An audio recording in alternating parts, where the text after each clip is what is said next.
Welcome to week 4 of the GT4 series, and we are at the beautiful and dark Road Atlanta for today's race.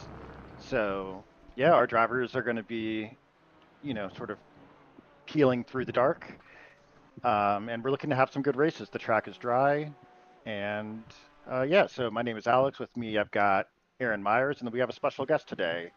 If you'd like to introduce yourself. Hello, everyone. My name is Kara Nolan. I am an ex-graduate of Chasing the Delta. It's been a while, and it's good to be able to join out and be in the commentary booth for this one. Yeah, we're excited to have you. It's going to be a really good evening, I think. Road Atlanta in the dark. How special is that? Carrie, our Road Atlanta pro, our genius around here, is here to share some insight as we go through tonight's races. So yeah, it's going to be a good evening. Forward to it. And already, as qualifying begins, this is looking like a tight pack with Stephen James right now about 5/10 ahead of Nick Drux.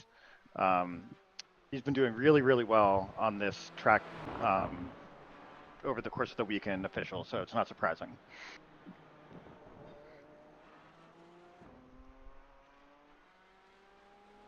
We do have some heavy contenders as well. Like you said, Nick Drux up there. We have Vibe in P4 currently, just about a second behind pole position. Carter Price getting up there into P4. Greg Calabria, Adam McNeil, Alex Lofi. You name it, the top 10 is looking pretty stacked so far. Yeah, and it's nice to see new names up there as well. We're used to seeing Nick and Joe fight it out, but now that we've got Carter Price and Vaibhav Narayar and Stephen James up in the top 5 as well. This is going to be a really, really exciting race.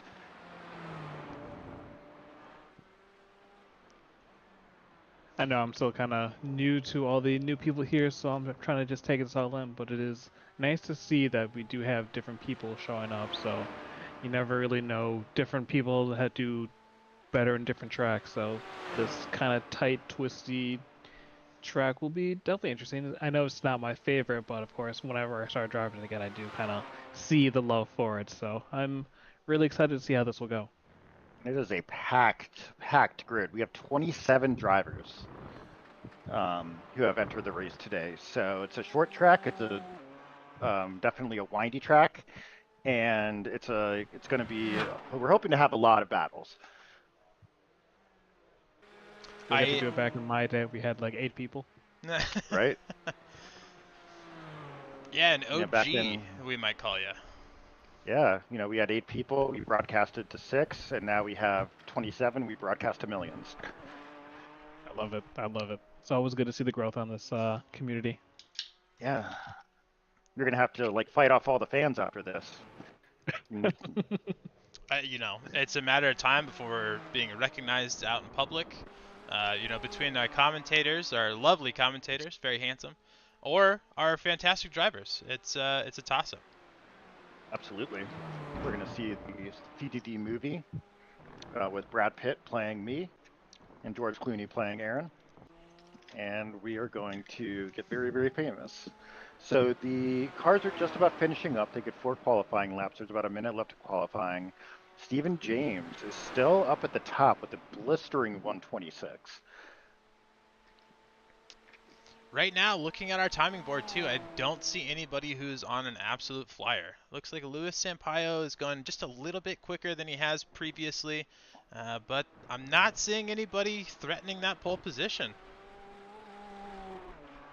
No, it doesn't look like it.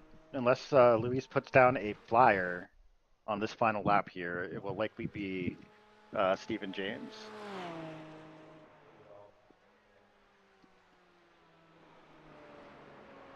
Got about 10 seconds left in qualifying, so we are going to have a look at our grid.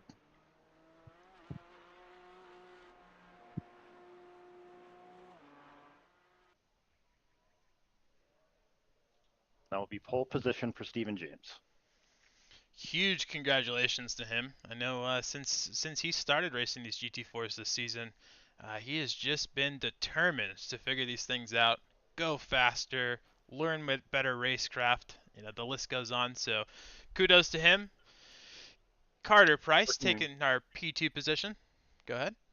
No, go ahead. Nick Drux in P3, followed by Joe Barata in P4. Greg Calabria in P5, followed by Vibe in P6. Sampaio in P7 and Chris in P8. Adam McNeil in P9 and Alex Lofi in P10. I think he's the only Mustang in that top 10 field right now. Him and Nick Drux are the Mustangs that are in the top 10. But what I was going to say is Steven has been working really, really hard this season. He's in the voice chat almost every day, doing races, learning, and it's starting to pay off for him and Chris Searks in like a very, very big way. Yeah, both of those guys have been cooperating with each other quite a bit, feeding off of each other, learning from each other, and you can see the improvement.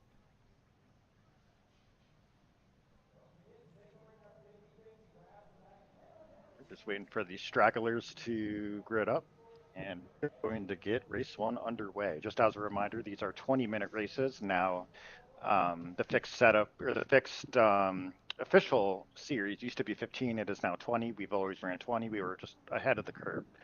And all of our drivers are teammates, so we encourage them to race hard but fair, and hopefully we're going to get some really exciting battles. Last week in Mexico City, we had some fantastic battles.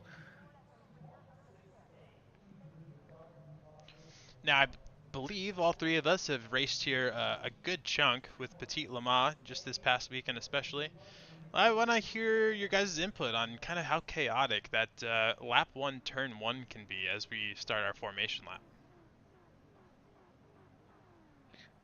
Well, my experience from this was actually before we had the tire update, so I still have to kind of test that out. But from my experience, whether or not it was with Chasing the Delta or when I switched over to the other league I'm in right now, it was definitely scary because cold tires, and that's a really quick uphill left-hander. So medium speed, low traction, trying to gain a position, you gotta be careful but also be ballsy at the same time. So I usually back out. Yeah, I mean, it's going to be very, very chaotic. Road Atlanta is a chaotic track by nature, especially in multi-class. And on these, very, very cold tires, I expect there to be a lot of fighting into turn 1 and then over the crest down to the famous S's. Road Atlanta has a lot of passing zones. It is a very quick track, and it's at night. It's going to be an interesting way to see how the drivers handle a little bit. Yeah, well said. If I'm hearing it correctly, we're in for a little bit of a showdown, some chaos in this lap. We are. Especially seeing how close everybody was in qualifying as well.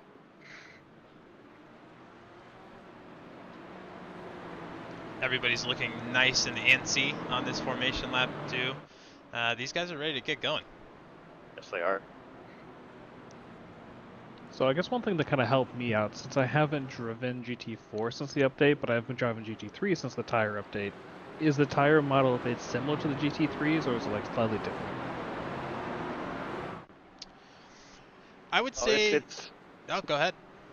I mean, it's similar in the fact that now the tires do take a couple laps to warm up. It feels you really can now feel the car a lot better. Especially like in the GT3, when you turn at high speeds, your downforce increases. You can really feel the downforce decrease in the GT4 now. It drives, like you can really feel the aerodynamic differences between the two classes now. So it is similar, but also I think, yeah, it's more alive. You get to feel more of the car, and the tires are more realistic.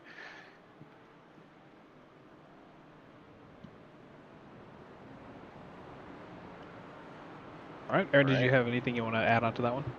No, that was well said. He stole the words right out of my mouth, to be honest. All right, our pace car is in. And Steven off with one hell of a launch. Absolutely. Both him and P2 got exceptional launches off the line. Into turn 1 we go. So far. Oh no! Oh! And that was Luis Sampaio into the wall. We'll see if his car survived. And a couple cars also out around turn 1. We got the scientist doing an experiment. Isaac Swelem went off as well, but I would say other than that, like pretty uneventful turn 1. It looked like a lot of what went wrong there was maybe an individual mistake and not necessarily cars coming together too, which is always a shame that your race gets ended like that. But like you said, we have 20 minutes during these races, so still a lot of time to to climb back up the grid. We do, and we see a lot of cars that have crashed out at the beginning, and then we're able to climb right back through the field. So Luis did have to tow, unfortunately, so that will be, for the most part, his race. Michael Gonzalez is also involved as well. Those are our 2 pros. Our 2 pros that put in qualifying times at that. Looks like the rest of our pros are starting from the back of that pack. They've got a lot of work to do. Yeah, we had an incident through the S's that caught out Michael, unfortunately. I think that was Adam McNeil who crashed out in the S's, hit the wall, careened back onto track, and then unfortunately Michael was the wrong place at the wrong time. It looks like Matt Cheeseman also had an issue coming into turn 1. He's off wide on exit there. Yes. And another car spun around in turn 1. That is just getting everybody tonight. I mean, these guys are racing hard. Yeah, Jeremy Melton. Our newest coach, by the way. Congratulations to Jeremy on that. Up at the front here, we've got a 3-way battle for first. Stephen James, Carter Price, and Nick Drux. They're going to head down the back stretch here. So this chicane that's coming up is one of the major passing points on the circuit. So we'll see or on the track, so we'll see if we get a move.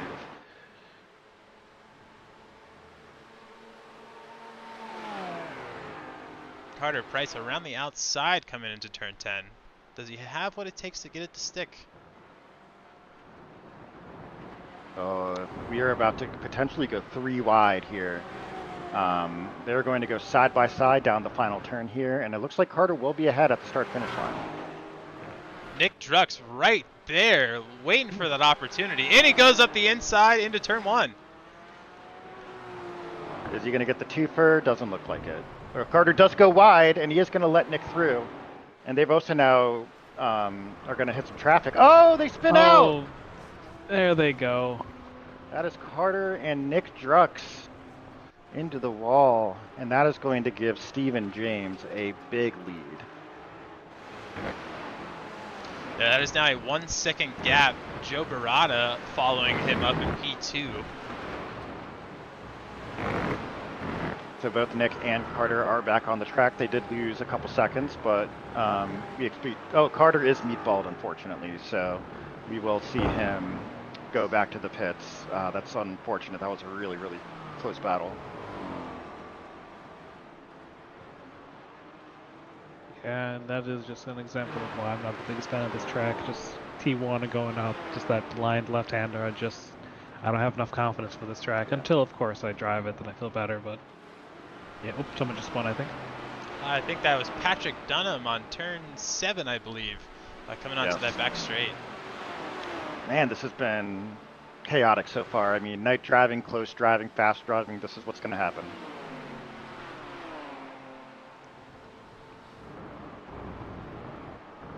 I mean, night driving is, to me, a lot of fun. I wish it kind of was done a little bit more, but of course you got to have the properly lit track, I think, to get more people to be open to it. I want to draw your attention to the battle for P8. We've got Franklin, the Permed Mullet, and Vaibhav Narawana Swami all fighting for that position. With Greg Calabria actually coming right up to their back end as well. So about a second separates these guys, and Permed Mullet through on the exit of T2. Very, very nicely done by the Permed Mullet to get through there. They are almost 2-3 wide through the S's, and this battle is good. We know Greg's very quick, we know Vaibhav's very quick, we know Franklin's very quick, so I'm expecting a good fight.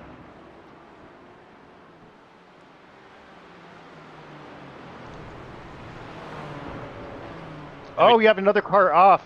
That is, I believe, James Campbell.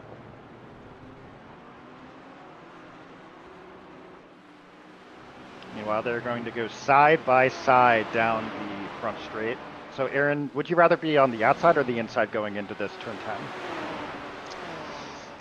That's a tricky one. You can definitely make both lanes work, but it entirely depends on who you're fighting. You know, this past weekend I fought quite a few people with the inside line and some others around the outside line. Just depends who's feeling a little bit more brave. Yes, Aaron Myers are a winner for Petit Le Mans with his Valhalla team. So congratulations. That was an excellent race. Oh, thank you, thank you. Oh, nice job.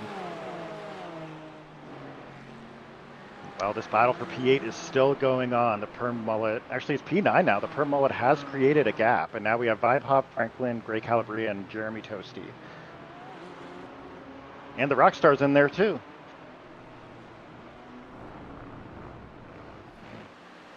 We're going to go down the S's. And through the very difficult turn 5, one of the hardest turns on the track for sure.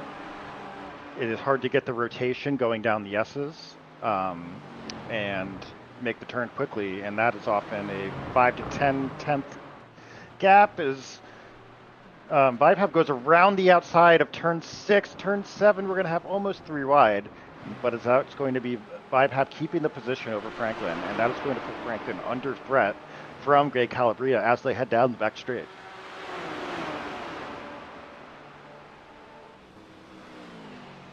I feel like Franklin should be able to defend on the outside in this corner. Just because I watched Greg, I think he kind of goes a little bit too wide on the outside. Oh, I spoke too soon. Never mind. That Vibe Hop is, you know, Greg and Franklin fighting. Gave Vibe Hop Narrawanaswamy some breathing room. He is going to take it. And he's going to pull a second gap as Greg and Franklin continue to battle.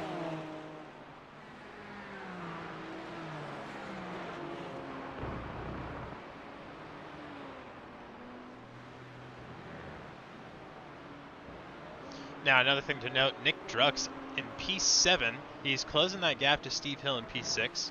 And from there, we only have about a 7-second gap to our leader. So it'll be very interesting to see if Nick can kind of close that gap, maybe shoot for a podium by the end of this race. Yeah, I mean, Nick won both races last week. He was cruising. So I absolutely expect him to get back up into the top 5 here. And Carter still driving with his meatball. I think the car must feel pretty fine to him. Look at the for a while though if he doesn't get it fixed. I believe he'll eventually get black flagged. But I don't think it'll pull him off the track. Gotcha. And as we say that, he's coming into the pit lane. Yep, there it is, unfortunately. Oh, Cater, he had to feed his cats.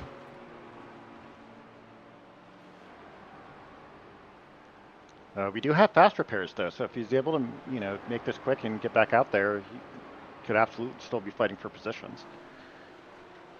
How many fast repairs do we get in this series? It is either 1 or 255. There is absolutely no in between. Yes. It's either 1 or unlimited. I getcha. We get 2 in my other one. And Carter is going to head back out in 14th place, so he has plenty of time. There's still about 10 minutes left in this race for him to gain some positions. Looking elsewhere, we have Stephen James leading Joe Beretta by about a second, 1.2 seconds. We have Chris Siertz and Alex Loki behind them, having a little bit of a battle. They're about a second apart. Steve Hill and has Nick Drux right behind him. That is a menacing looking Mustang. I would hate to see that in my rearview mirror. Absolutely. It's loud, it's ferocious, and he is going to take the inside into turn 10 and likely get this move very nicely done.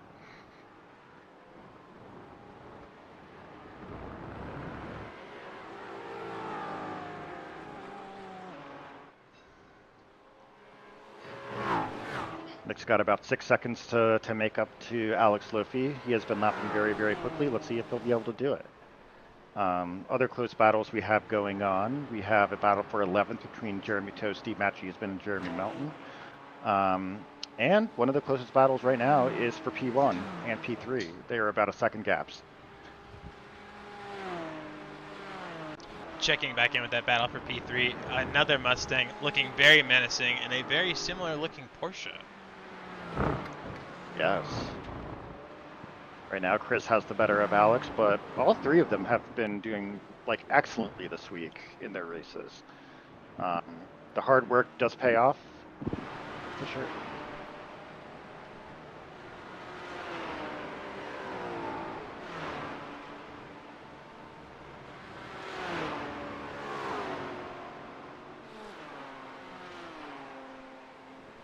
Now we are seeing a little bit of some yo-yoing between our P1 and P2 drivers. Joe in P2, he gets that gap down and it strings back up a little bit. It seems like the classic one driver is faster in this sector and the other driver is faster in another.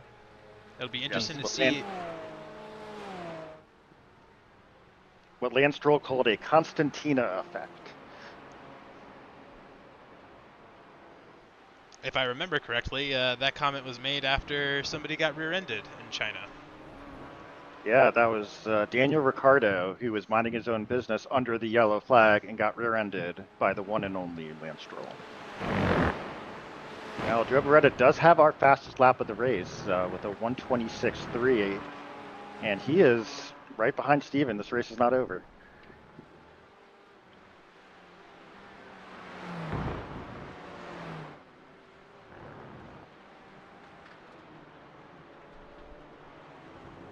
We also have a battle for 11th between the two Jeremys, Jeremy Tosti and Jeremy Melton, and they are about 8 tenths apart, and they are heading down the S's. Carter has caught them too. Carter passed Matt Cheeseman for 13th, and he is going to come right up to the back of the Jeremys. Jeremy Melton a little wide on the S, or coming out of turn 5, but much faster into turn 6. Actually, he's way faster through turn 6. He's going to put a lot of pressure right on Jeremy Tosti. He has closed that gap rather quickly. They are going to be on each other's bumper going down the back straight. Now here's a good question for the two of these Jeremys as well. Do they cooperate, make sure they're holding Carter, behind and duke this out on the last couple laps? Or will they battle it out, and then we're going to have a 3, maybe 4-car battle for this position? They did look like they were cooperating with Jeremy Melton pushing along Jeremy Toasty, but I don't think that's going to stop Carter, who is very, very quick around here.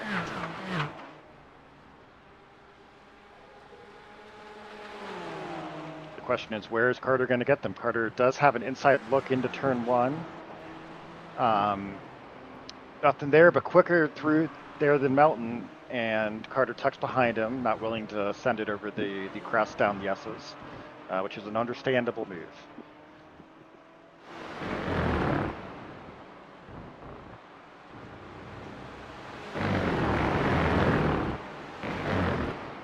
Carter is just like gaining on him though, just like inching forward. So we'll see how this turn 6 and 7 go. This was where Jeremy Melton was extremely quick. On the last lap. Oh, Jeremy Melton. No, that was Jeremy Toasty. He was very slow through turn 7, and now we've got a 3-way battle here, heading down the back straight towards turn 10. If you watched the IMSA MX5 races earlier today, you'll have seen the 3-car battle on this back straight that did not end all that great, but I think our CTT drivers are handling this position a little bit better. Well, there is contact between Carter and Toasty, and that is going to allow Jeremy Melton to sneak on through, and he is going to open up a second gap to the other Jeremy and to Carter Price, who still has not gotten past Jeremy Toasty.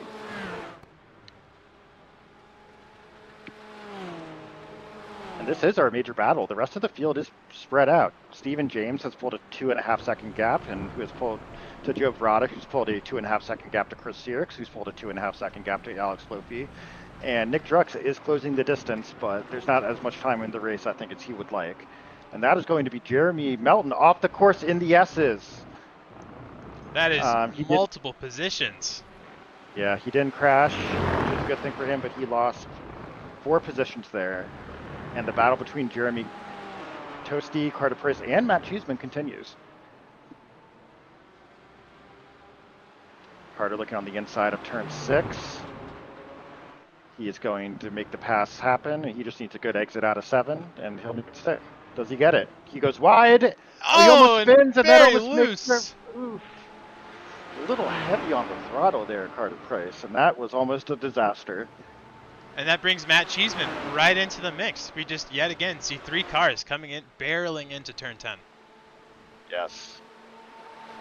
Oh man, that was a heart in your throat moment.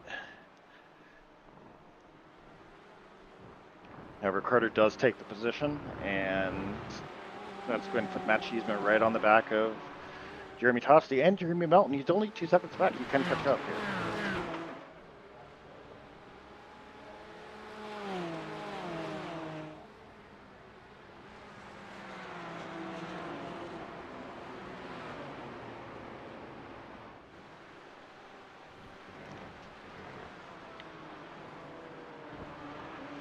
With 3 minutes to go, our field is definitely starting to separate ever so slightly. Steve Hill is still staying within range with Nick Drux as they continue to close that gap to Alex Lofi. And it really is just noticing each driver's fastest lap. Everybody is in the 26.3, 4, or 5 range. It is, these guys all theoretically have a really, really close pace to each other, but we're seeing some slight differences in race pace that are allowing the drivers that are ahead to pull away. Stephen James has been incredibly consistent through this entire race, putting in mid-26s and just chilling. Absolutely. He's well on his way to that first sweet victory. Well earned. Yeah, well, he's got to bring it home, and we've seen people not bring it home before, so hopefully that wasn't a huge commentator's curse. I was just about to say, I need to watch my words, and Stephen, if I did give you the commentator's curse, my name is Alex Patterson, and you can find me in the CTD Discord. I'm going to have to fight off more fans than I usually do, and not for a good reason. Well, we have Alex Lofi. We have Chris Sierks. Is Chris Sierks off the track? He is off the track. Oh, that's heartbreaking. He was running P3, and he just lost it he lost it by himself on turn 5, and he is going to lose a lot of positions. He lost about 20 seconds. That is such a hard turn. I think there might be some car damage too. It looks like he might have had a conversation with the wall on the exit of that turn 5. Yeah, and the wall won. That is unfortunate. But we were just talking about it. Like this is a tough track. We are going to head to the white flag here as Stephen James crosses the start-finish line. But you know, nothing is certain until they bring it home. Absolutely. Stephen James coming up to that T2. That Fury livery is ever so fitting this evening. Absolutely. He has just been very quick, very consistent, and really he qualified first, took the lead at the beginning, and never gave it up. There's like a very, very clean race. Oh, we got a battle with the Jeremys and Mac going into the final corner. We do. They are almost 3 wide heading into the final corner. And right now, Matt Cheeseman has gotten past the 2 Jeremys, but this is going to be a battle that's going to last for the entirety of this final lap here. See Jeremy's touch? The Jeremy's touch. Everybody's alive. Cars are headed in the right direction still, so we're still, once again, we're looking at that 3-car battle on this last lap. We are. They're going to head down the S's into the night. And will T5 be a problem for anybody? It will not. But I do want to go for it. Yeah, and Stephen James is going to come around the final corner, and he is going to be our race they 1 touched. winner. They do touch. Jeremy up Red. the inside, just ever so slightly touching Matt Cheeseman's car, and unfortunately off out of turn 6. Shame. Don't get in the way of the Jeremy battles, Matt. You should know better. So we've got Jeremy and Jeremy battling going down the straights. Yeah, this is it. This is the white flag lap, so it's now or never for both of them. Well, Jeremy Melton's got it. Jeremy Melton's got it. As long as he can keep it tidy. Oh yeah, commentators first. I want to relax on that. The Battle of the Jeremys is won by Jeremy Melton. Very, very well done. Matt only Cheeseman. loses one position with that. You stole my thunder. Sorry. No, you're fine. Yeah, that's not the best case scenario, but all things considered, only losing that 1-2 spots to the Jeremys, that's not too bad.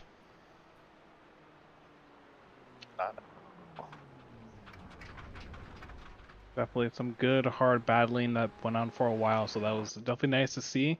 It's good to see Chasing the Delta still doing well. I'm happy to see this, and I'll definitely try to come by soon.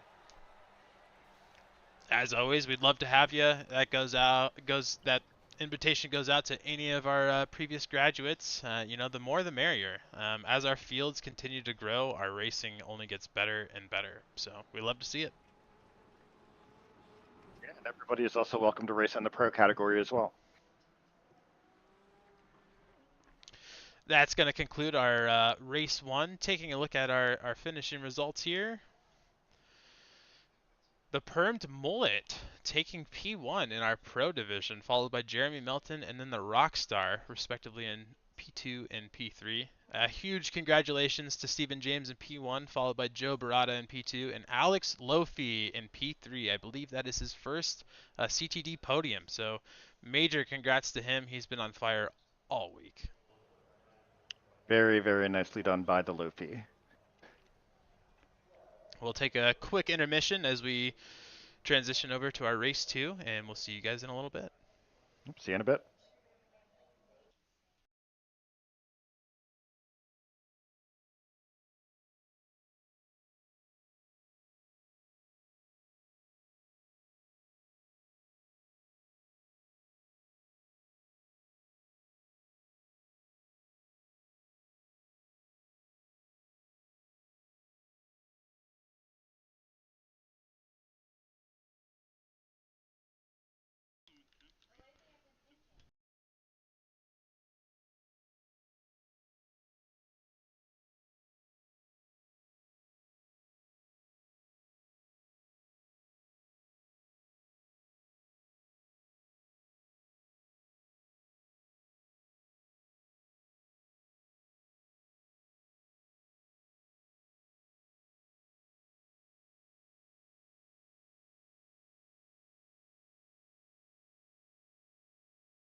And we're back for race 2.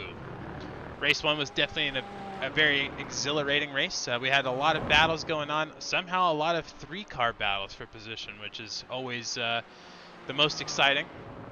As we head into race 2, it looks like our conditions are a little bit more improved. We have a little bit more daylight to work with. Taking a look at our weather, our track conditions is a crisp 73 degrees with just a little bit of wind, a decent amount of humidity, but overall we're looking pretty good. Absolutely, and we're about to see the sun go down again at Road Atlanta. I definitely believe that driving in the dark, which is much different than driving at night during the daytime, contributed to some of those incidents and accidents. We're going to see whether having more experience with it is going to make this one better. I definitely feel agree with you on that. Something about like I like driving at night, but once you get to like slightly too dark of an area, like you just misjudge your braking spot a little bit, get a little bit too nervous. So I definitely agree with you. I think that caused some of that spin. So with it being a little bit brighter, I think we should see closer battles, maybe a little bit less judgmental dive bombs, but I think it'll be good. And we are just waiting for this race to start. We're in our practice session right now. Qualifying will start in 2 minutes. Qualifying is 10 minutes long. It is a closed quali. We used to have open qualies, but given the amount of cars that are now driving and chasing the Delta, we decided not to torture everybody with open quali. And they're going to get 4 chances. They're going to get their out lap and then 4 full laps to try to set their best time. The interesting thing is next week we have the Nürburgring Nordschleife, and they are only really going to get 1 lap to qualify. That's going to be really interesting to see. Unlike our official races, we do not do any pre-qualifying, so practice makes perfect, and whoever's feeling the most comfortable and the most confident is definitely going to be our front runner, I would guess. Yeah, and they're going to have to put in a really good lap with no off tracks with changing tire conditions at the Nordschleife. So anybody who even puts down a qualifying time, I would say, is already doing a good job. I fully agree. I don't know if that's something that I could do right off the bat. I love the Nordschleife. I've driven it so many times. Don't know if I could do it just straight out, no off track. So more power to those who can do that. That's going to be an interesting week, that's for sure.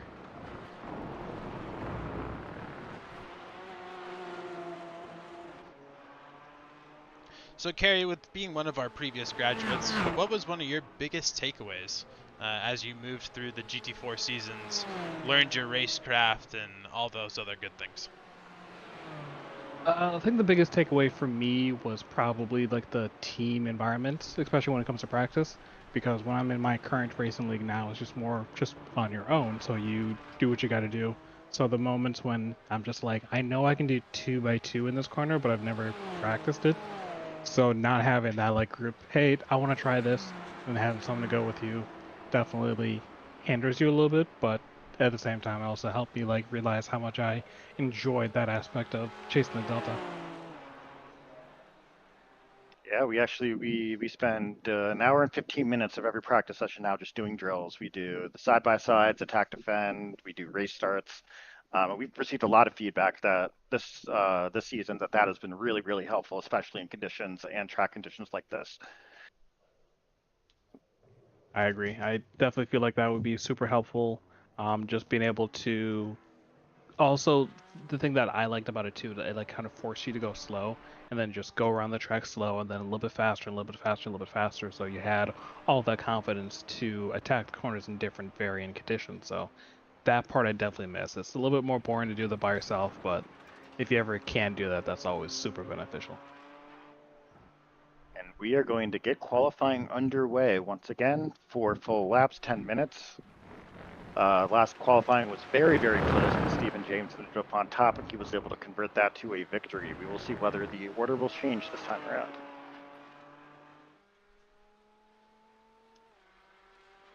I'm excited to see who's going to have a revenge run coming in. I know Carter is going to want to have a much better race. I think Nick's probably going to do the same thing. So it's going to be really interesting to kind of see how this qualifying goes. I agree.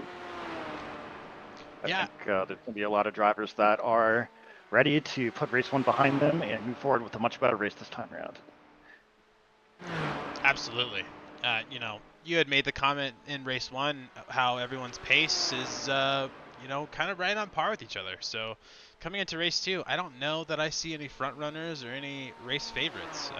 You know, with Stephen James having a very dominating win, minus a couple laps of, you know, a little bit of battling. You know, he's definitely in the limelight for this race. But, you know, again, with everybody's pace being so close, it's really a toss-up what our top 10 will look like. Yeah, and I'm one person who had a rough start to this race was Luis Sampaio, who is a graduate, and he has been at the front of a ton of our races, and it was not surprising when he graduated, and I'm looking for him to have a much better race.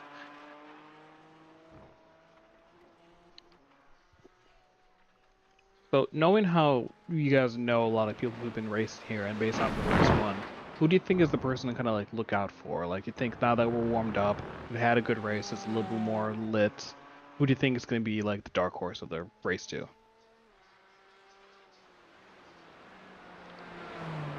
Dark horse. I don't know if it's a dark horse, but Joe Beretta and Nick Drux are both very fast, and I expect them hopefully to bring the race to Steven. But I think Luis Sampaio is always a pretty good dark horse bet. Same with Carter Price. Those would be All right, my yeah, those would be my top standouts as well. You know, a mentionable shout out too is Vibe and Franklin are both very fast drivers as well. They're very consistent, and it would not surprise me if after getting warmed up, coming into race 2, they're just as competitive as those front runners. Carter Price with a blistering 1:26.3, and that is going to put him at provisional pole by a solid second. What a lap.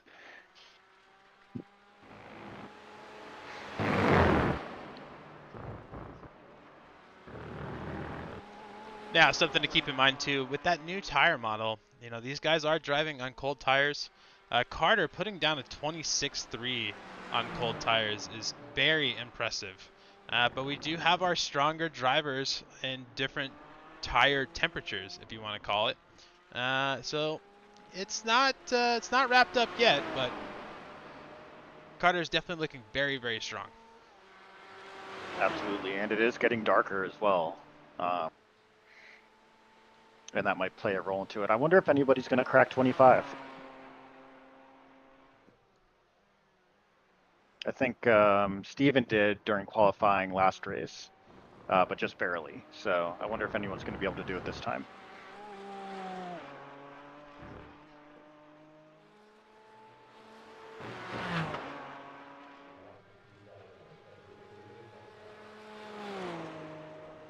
We have Jacob Green on a flyer. He's about 1.5 seconds up on his previous time, currently sitting in P10. As Nick Drux goes second fastest, and then Joe Beretta goes second fastest right then. And Luis Sampaio up to third, Vibe now up to third. A lot of laps are starting to come in all at once.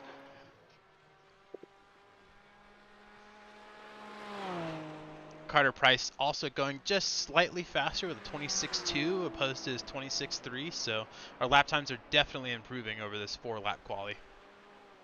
They are, and they're getting closer and closer to each other as well. Right now, Joe Beretta is up 0.4 on his best lap, and if he is able to pull that off, that's going to put him in a very nice, with a very nice shot to get pole. Rounding that turn 7 onto the back straight. That looks like a very strong exit. Yeah, this is going to be close. See if he's able to get a good chicane here.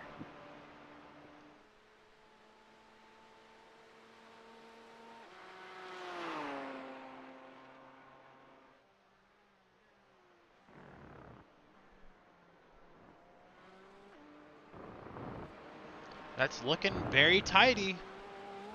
very tighty. Will it be enough? It's going to be so close. And cross the line. Stephen James, provisional pole at 26-1. Oof, Yep. beautiful. He still has 2 laps to go. And immediately followed by Nick Drux with a 26-2, less than a tenth separating those guys. The standards just raised for everybody. Everybody here except for even on their last lap.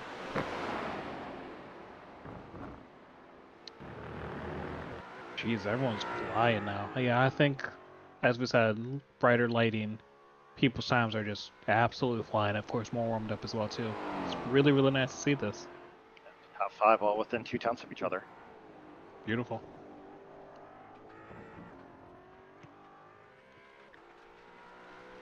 Luis Sampaio only down 0.2 to provisional pole, and I can see his lap is 0.8 faster than his previous. We might see quite the shakeup as our qualifying comes to a close. Nick Drux as well is also on a heater. They are both about 0.8 up. And they are coming down the back straight, so they're going to have to get a good chicane here. Oh, Nick Drux, this is going to be a very fast lap.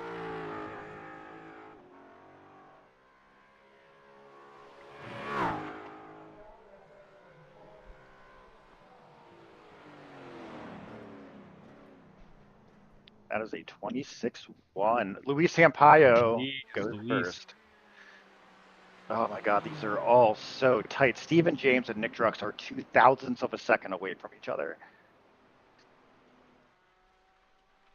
Stephen James also on a blisteringly fast lap as he comes into the S's into that infamous turn 5. Yep, nothing is guaranteed with turn 5.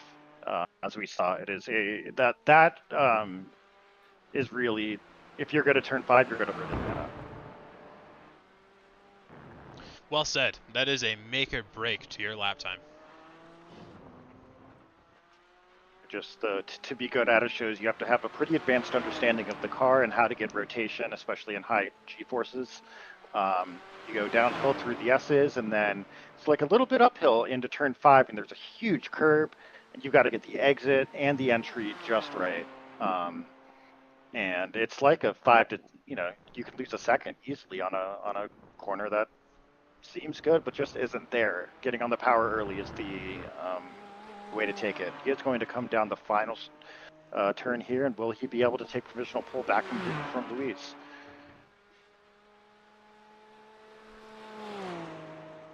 And he does it. 25-8.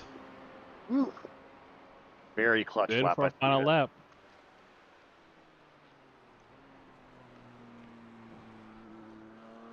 Nicely done. With 45 seconds remaining to our qualifying session, we have a few drivers still finishing up those last laps. We have some times trickling in.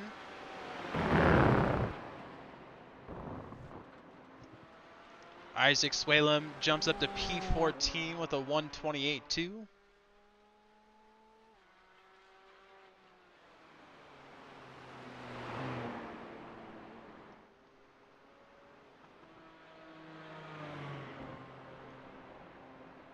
Looks like a lot of our drivers are...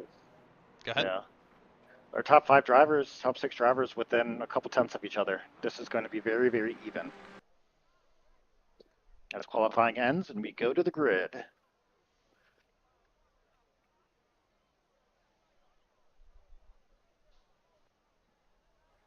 I'm going to expect some shenanigans in the S's on turn 1 or lap 1. Yeah, it's people think, oh, I got through turn 1, I'm fine. You are not fine. Taking a look at our starting grid. Congratulations once again to Stephen James for our pole position. That's P1, followed by Luis Sampaio in P2, Nick Drux in P3, Cater Price in P4, Vibe in P5, and Joe Barata in P6. Couple positions down, but lots of race to get those spots back. Steve Hill in P7, Jeremy Melton in P8, Greg Calabria in P9, and Jeremy Toste in P10. Wow. These guys are This is going to be a close race. We also have some of our high finishers not putting down a qualifying lap, but they're going to start in the back of the grid, and that includes the Perm Mullet and Alex Lofi. So they're going to have fun, maybe perhaps carving through the field here. Very surprising to see Alex Lofi all the way back there.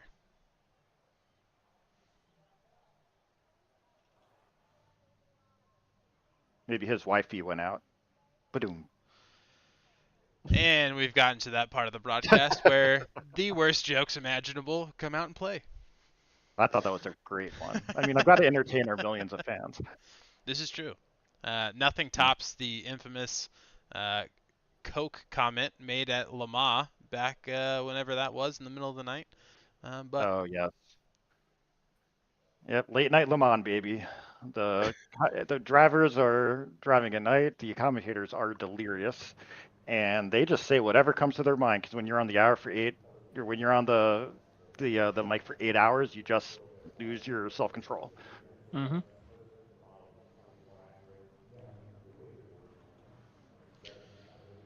as we wait for our formation lap. Sorry, go ahead, Curry. Oh, no, you're good. Go ahead. As we wait for our formation lap to kick off, our CTD ritual is for everybody to flash their lights on the starting grid. And this second race, we have the Chevy pickup truck as our pace car, which you might not ever see again around Road Atlanta. That is true. I wonder why they don't do NASCAR around Road Atlanta. Don't you think that'd be interesting? After watching those guys race around COTA, I can only imagine how a race around Road Atlanta would go. Awesomely. That is the best way to put it. Yeah, the NASCAR was recently at the Charlotte Roval, and that was a race won by the excellent Shane Van Gisbergen, and that was quite entertaining. Whenever they go to the road courses, there's something about getting those stock cars around a road track that is very, very fun to watch. And it's fun to watch the really good oval drivers and see how good they do on the road. I mean, Shane is just a genius when it comes to street track, so it's just always fun to watch his magic as well. Yeah, likely best in the world in racing stock cars. So, and then Max Verstappen is the best at everything else. You know the saying, if Max Verstappen's trailer shows up, you're fighting for P2. Yep. You lost. Recently went to the Nürburgring and was like 10 seconds faster than everybody, and before that he set the lap record. And a Ferrari GT3, just utterly quick, painfully quick. And not enough credit goes to his co-driver, Chris Wallum. That is another super fast driver, and to go from sim to reality in the snap of a finger, it's very impressive. Yeah, one of the things I absolutely love that Max Verstappen does is he takes his sim racing, sort of the people that impress him in sim racing, and puts them into real cars, and I think Chris has done an excellent job. Saw him do a GT World race as well. He was very, very quick there. And yeah, it goes to show that, you know, if you have talent and you're able to make sim racing work, there is a path to real racing. And if you know Max Verstappen. And if you know Max Verstappen. That part does help. I mean, I think you put any of these like top guys in real cars and they are extremely impressive. I would love to see somebody like Alexander Spetz, you know, like drive a real race car. And Stephen James is going to take off. We are beginning race 2, and we are going to go side by side into turn 1 for P3 and P4. What an excellent start. Okay, a little bit close, but still pretty safe, tidy. Let's see how it's going to go up into T1. Couple side-by-side cars there. Yeah, looking so far so good. Doesn't look like we have anybody who is in the wall. Okay, a little bit of touching, a little bit of rubbing, but nothing crazy. Going down to the S's, my prediction. A monster start by Stephen James. So far, so clean and tidy. Like it. Also, it did get a little bit darker faster than I expected, so my prediction of the revenge race in the light is correct as well, so we'll see how they adapt to the dark again. Yeah, I mean, when we got in at 7:15, it was... Oh, we got a spin? Ooh, and big contact between turns 6 and 7. And then we have a third person who spun as well. That is Joe Beretta and Vaibhav Narayanaswamy with some big contact, and they are both going to suffer a meatball. Ah, man. Those two were so good last race. That's a shame to see. Yeah, they were making some pretty good overtakes and attempts, so we'll see how they do when they come back from the pits. Yeah, unfortunately, it looks like they both lost it on their own, and then they were both loose going into T6, and somebody had spun out, and they just ran right into him, and there was nowhere to go. I get you. Cold Tires is an absolute beast. Yeah. Vaibhav unfortunately spun on his own. Joe Beretta had nowhere to go. He had also got loose on turn 6, and that is going to be their races, unfortunately. Oh, That's too another bad. person spinning? That's Jeremy Toasty.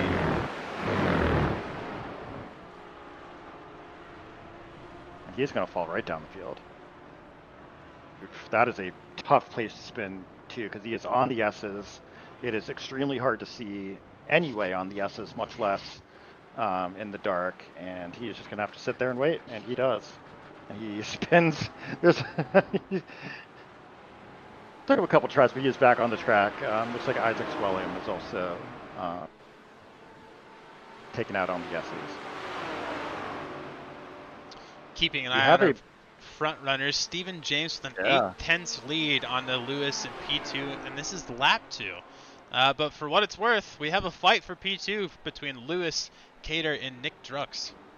Yeah, I was just about to take us there because holy crap, this is a close fight. And Steven is really not that far behind, or far ahead, so we might see a four-way battle for P1.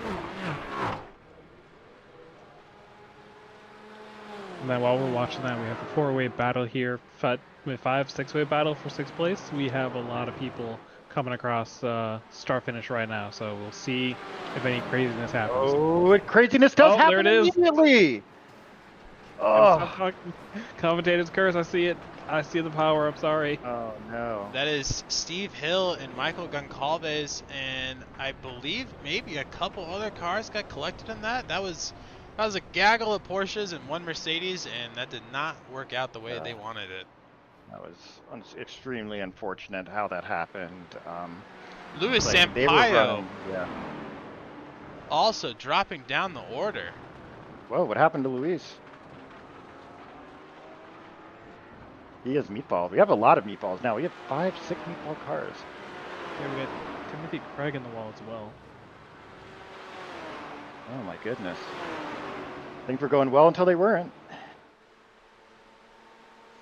Look at what happened to Luis Sampaio. Luis, unfortunately, going down the S's, hit the curb and lost it, and just murdered into the wall. There was no saving that one, unfortunately for Luis. What a shame. He was having such a good race, and that is going to give Steven some breathing room. And to no surprise, we see Cater and Nick Drux fighting for that position yet again.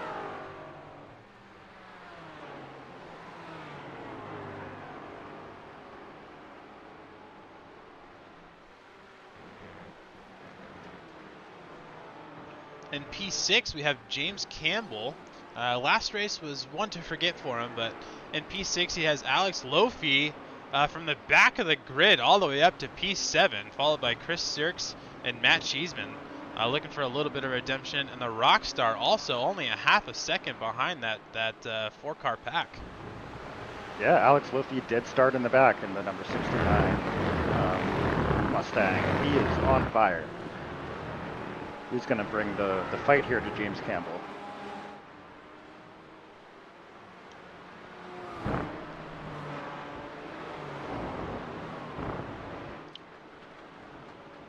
Turn 6 into turn 7. Getting the exit here is very, very important. Can make or break your lap. The straight is very, very long.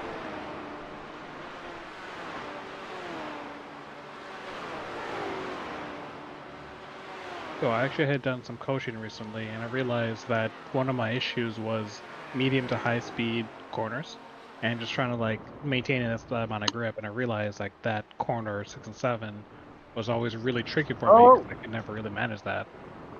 And then we gotta passed there. Final Yeah, corner. sorry to interrupt you, but James Campbell went off the track, and Alex Lofi was barely able to avoid him, but he is going to head right to P6. What a great couple races here from Alex. Been really nice. Meanwhile, up at the front, Cater Price has not let Steven get away. The gap has remained around the 6 to 8 tenths mark. He is in his draft, and yeah, hopefully we get to see some fighting. But it really does go to show how crazy things have been, because we have Stephen James, Carter Price, and Nick Drugs. Like, maybe there's 2 seconds between them. Gray Calabria in P4 is 12 seconds back. They definitely have pulled a gap on that. But also, if we can focus on Cater, because he did pull the 25.7 and pulling on Steven. So that is looking like he's on his revenge tour right now. That is a lightning quick lap, 25.7. He is going to make Steven work for this. He is right on his tail heading down the final turn. They are going to run into some traffic with Isaac Williams, so we'll see who's going to be able to navigate that. Isaac hops out of the way there. And we're going to go into turn 1 here, and we're going to see how this lap shakes out.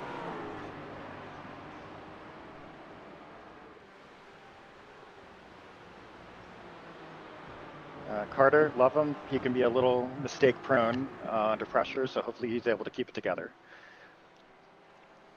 Carter is also leading our incidents points, notoriously as always, with 4 incidents so far, with 12 minutes to go. I was not prepared for that. Thankfully, Cater's a really good sport. He knows that is a bit of a weakness for him, so we gotta, you have to give him a hard time every once in a while on that. Yeah, but he is consistently quicker than Stephen James. He put in a 26 flat last lap, and it's one thing to catch up to the leader, it's another thing to pass him. Very true. Question though is, like, when you're talking about him maybe not being able to handle the pressure, would it be easier to just chase and then try to pass at the last minute, or would it be better to pass and then try to hold him off?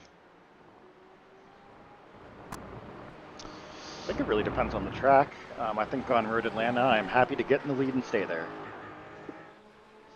Carter's flashing his lights at Steven. That's right, get in his head, Carter. He is 2 tenths behind. Again, another lap where he was quicker than Steven. And he is not going anywhere, so we'll see whether he can at least make a move on this lap. Now we do have some action as well. Chris Sierks in P6, followed by Alex Lofi. Those guys are, as always, fighting very close. And then we have James Campbell in P8, followed by Matt Cheeseman, just a half a second behind. Yeah, we have a lot of battles going on right now. Battle for P8, battle for P1, battle for P4. And is that Gray Calabria? Nope, sorry, that was just a lag issue in my end, my apologies. But yeah, looking back at the Steven Carter fight, it's still very, very close. And I really wonder where Carter is going to try to put a move on him. He's got to get up there so far. That 2 tenths has been hard to close.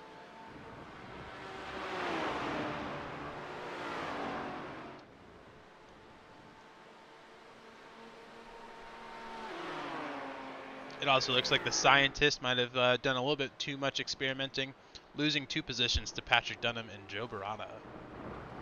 Yeah, he probably had to go check his beakers. But yeah, he is back in the pit lane, obviously tinkering with something. Scientist never rests. He is a very diligent scientist. Carter is relentlessly flashing his lights at Steven. This is very, very interesting. And if they're not careful, that they might be working together a little bit. Nick Drux has not been able to close the gap. He is a very, very quick driver in his own right. So I wonder if Carter is doing perhaps the smart thing and not fighting with him in order to keep the gap to P3 at around the 2 second mark. That would definitely be my personal long approach to the race, Build a little bit of that gap, give yourself some breathing room, a little bit of a buffer, and those last, 3-4 minutes, start taking some stabs at some attacks and seeing what sticks. putting that P1 driver under pressure. Absolutely. They're going to I head down the definitely back agree.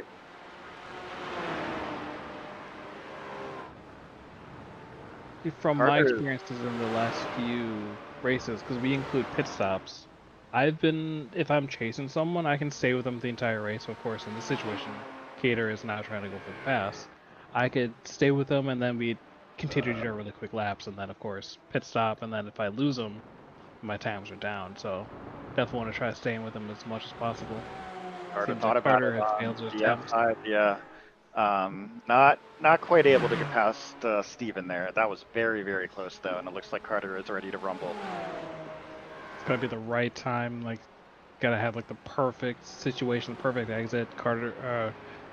Steven's gotta mess up a little bit. It's got all the factors gotta come into play. Carter's filling his mirrors, just going from left to right to left to right and flashing his lights. He's trying to overwhelm, Steven's perspective a little bit. It's definitely interesting because I'm more of the, unless I'm significantly faster than you, I want to stay with you. We stay together. We pull ahead of the person behind us. But if you make a mistake, I'm passing you. That's usually how I try to Carter, go. the inside of turn 6. Nothing there. Oh, almost messed up there. And that is Nick Drux sneaking up behind him. That little skirmish between those two corners cost those guys 5/10 to Nick Drux. He's right in the mix, right in the draft zone now. Yep. Yeah. He's now officially 1 second behind. And Carter trying to use his draft again, going to the outside. The last time he wasn't able to make it stick. Let's see if he does this time. A little bit behind, going in. Can he do the switch? No, he cannot. But Nick with an And that's excellent Nick on exit. the inside. Whoa, Nick Drux with the pass on Carter Price. Perhaps an ill-advised move there from Carter, but Carter is not backing down. He is still on Nick's bumper, and they're going to go through turn 1. Well, you can't force things until you know, sometimes. Yep, whenever you pull out to make that attack, gain that position, you want it to stick. As we just saw, a 1.5 second gap lost in 2 sectors for fighting just a little bit too hard. Very impressive and consistent driving by Nick Drux to make his way back into the fold. And right now it's between Nick and Carter, and that can only help Steven.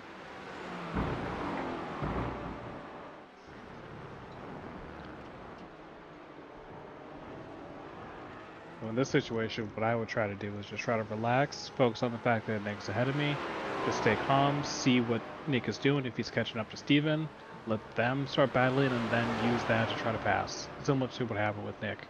That's what I would try to do in this situation. Nick Drux now giving him the light flashing treatment. Steven is just he's gonna have epilepsy by the time this is over. Oh, they're gonna touch! Oh, Going there it into is, there turn it is. 11. Oh, and that collects 2 oh. of our leaders. But Cater's still going. Cater's in Cater the is lead. still going, and he's gonna pull a big gap. Oh my God, chaos! With 5 That's minutes gonna to be an go, that is a hard gap to close. It is, and it looks like Nick Drux going into the back of Steven James during turn 10, and then came back onto the track to catch Nick, and that is just going to give Carter all the time in the world to perhaps win his first CTV race. And that is why you wait and relax and see what happens. But this is still not over. There is a 2-second gap. These guys are capable of covering it, and once again, we've seen Carter make a little bit of mistakes under pressure, so you just got to keep it together. But yeah, wow. I'm going to be very curious to look at that one at our race review. Now checking in for a battle for P4, we have Franklin masterfully driving in P4, followed by Calabria, Lofi, and Sirx right behind him. This is another 4-car battle. And we also have a fight between James Campbell, Adam McNeil, and Matt Cheeseman. The fights just continue and continue. And Jeremy Melton is in the battle as well, too. That's right. Jeremy Melton is with the Cheeseman McNeil Campbell threesome there. So Alex Lofi and Chris Sears have been battling the entire race. Right now, Alex Lofi has the upper hand, but Steven's not going anywhere, that's for sure. Have a look on the outside of turn 10, nothing doing, and they're gonna head down the final straight and start this all over again.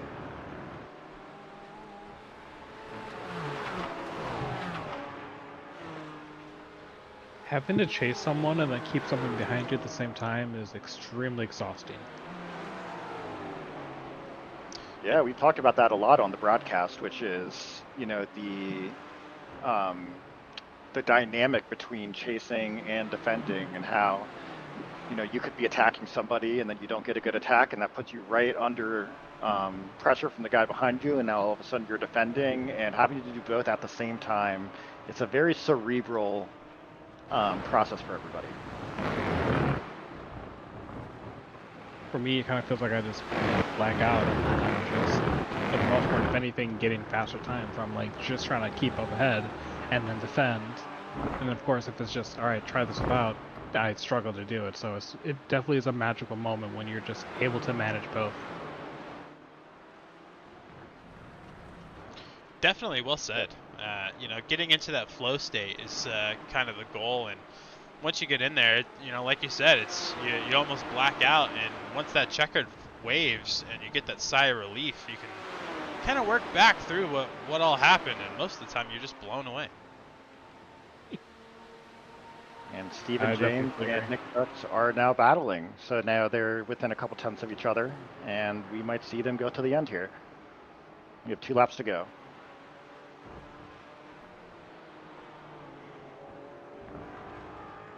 Chris Sears passes Alex Lofi, and we have Matt Cheeseman passing Drew Brown. Sorry, that was Adam McNeil passing Matt Cheeseman.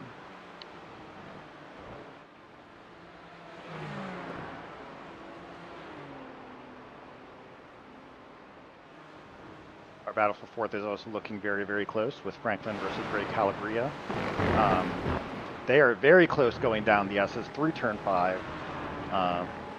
Greg is right on Franklin's bumper, and this is for P4. That's a lot of points. Head through turn 6, and we're going to see whether Franklin can make anything happen on the back straight. They are, I believe, in the same car. Yes, they're both in the Cayman, so there's no disproportionate top speeds here. So the driver that's in the draft is likely going to have room to make a move into the chicane. And Chris Sears with a bad exit on turn 7 lets Alex Lofi drive right past him on this back straight. They're having quite the battle between the two of them. Greg going up the inside into turn 10. Looks like he's going to make it stick. Nice and clean exit. Nice and tidy through there. And this is going to be the white flag. So we're going to see how this ends. Got Greg Calabria taking P4, and he is going to have he's going to have 1 lap to keep it. Well, Alex Lofi and Chris Sears are still battling as they head through turn 1 to the S's. Just 3/10 separating those guys. Meanwhile, Cater Price, P1, he's extended that gap to 4.5 seconds since all of that battle and raged on. That is Franklin passing Greg Calabria into the S's. What a move. Holy cow, I did not expect that.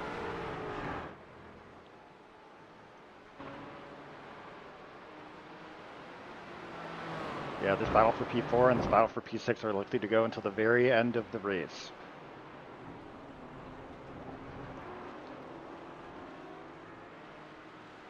Carter Price takes his final chicane, and I believe this will be his first Chasing the Delta victory.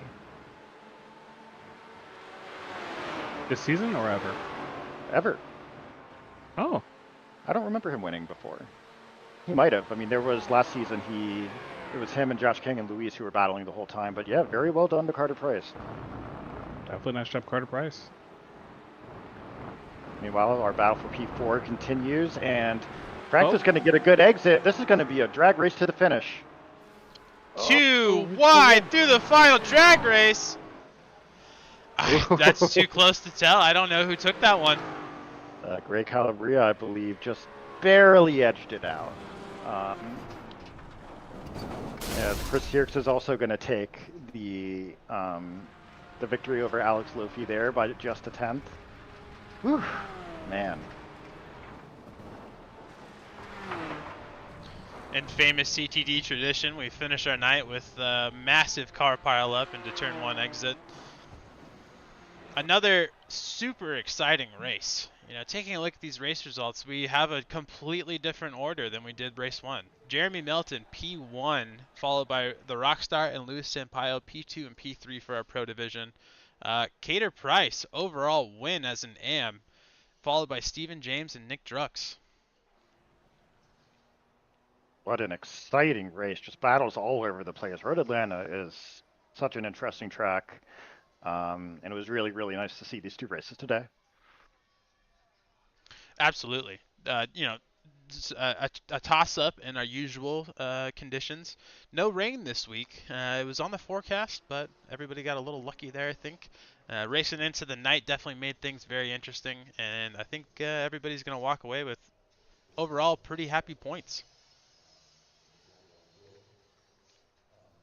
All right, well, that will likely do it for us here at Chasing the Delta Week 3. We would like to thank all of the viewers for joining us. And yeah, anything else to say before we dip out of here? Just a quick thanks to Carrie for joining us tonight. It was a blast, and we're looking forward to the Nürburgring next week. That is 2 races you do not want to miss. Of course, thank you for See you inviting there. me. It was definitely a lot of fun. I'm excited to see how Nürburgring goes. All right, well, we'll see everybody next week. Thanks, guys. Have a good one. Take